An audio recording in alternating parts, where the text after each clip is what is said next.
Hello. You know, when it comes to income taxes and retirement, consider how little the average taxpayer really understands about his or her taxes.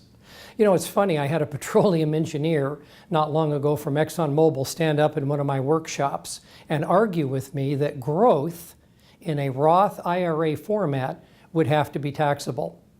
It's an incredible conversation because everybody in the room felt the same way, and by the way, they were wrong. So here's a question. How much do you know about your own income taxes? Even though you're not alone, what you don't know about your taxes can hurt you. Hi, I'm Patrick Worley. Today I'm going to talk about what you need to know about your income taxes.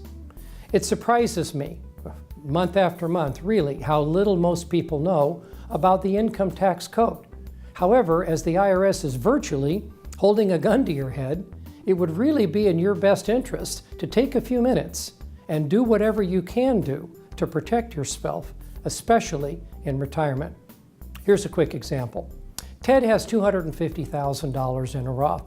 Well, thanks to his clever and knowledgeable advisor who helped him to understand Roth IRA conversions at 6.5%, he realizes some $16,250 every year in real spendable cash in his pocket. Robert, by the way, also has the same amount of money, $250,000, but sadly, it's in a traditional IRA. Robert's in the 25% tax bracket, which is quite common.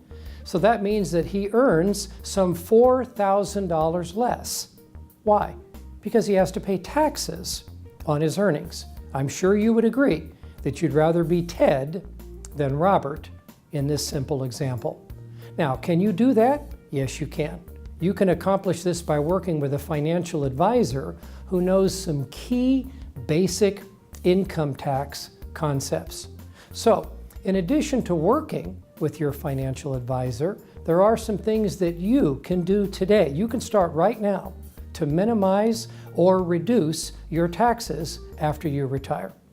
First of all, we'll start at the beginning. Reduce your expenses.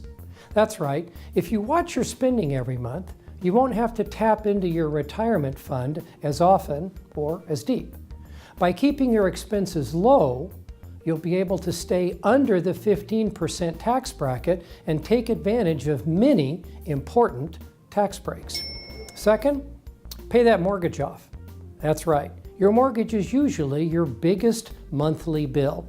If you can get rid of that big expense, you're going to have a lot more flexibility in retirement. In fact, having a paid off home is the key to a good retirement. It's more difficult to minimize taxes if you need to continue to withdraw a large amount each month just to pay the mortgage. What's next? Social Security benefits. You may not be aware that your Social Security income is taxed based on your combined household income. Boy, a lot of people don't know that or understand that. As your income increases, you'll pay more and more tax on your Social Security benefits. So, keeping your retirement expenses low will help you minimize taxes on your Social Security benefits. Very important thing to understand. So what's next? Let's take a look at your Roth IRA and your Roth 401k accounts. That's right. Your retirement funds in a Roth IRA or a Roth 401k won't be taxed ever if your withdrawals are qualified. Check the IRS rules or talk to your tax advisor to make sure. But Roth accounts are a great way to diversify your post-retirement income. So really, we all need to get on board and start investing in these accounts. Next, review your traditional IRA and or your 401k distributions. Remember, this is important. All withdrawals from your traditional IRA, of course deductible, 401k are fully taxable. These retirement accounts help lower your tax bill while you were working. But now, you've got to pay the piper, and they're going to increase your tax liability once you begin taking distributions. Very important to understand this. And finally, diversify your after-retirement income. It is very important to diversify your after-retirement income, Social Security income, pensions, rentals, taxable brokerage accounts, tax-free Roths, hopefully, savings accounts, bonds, and more.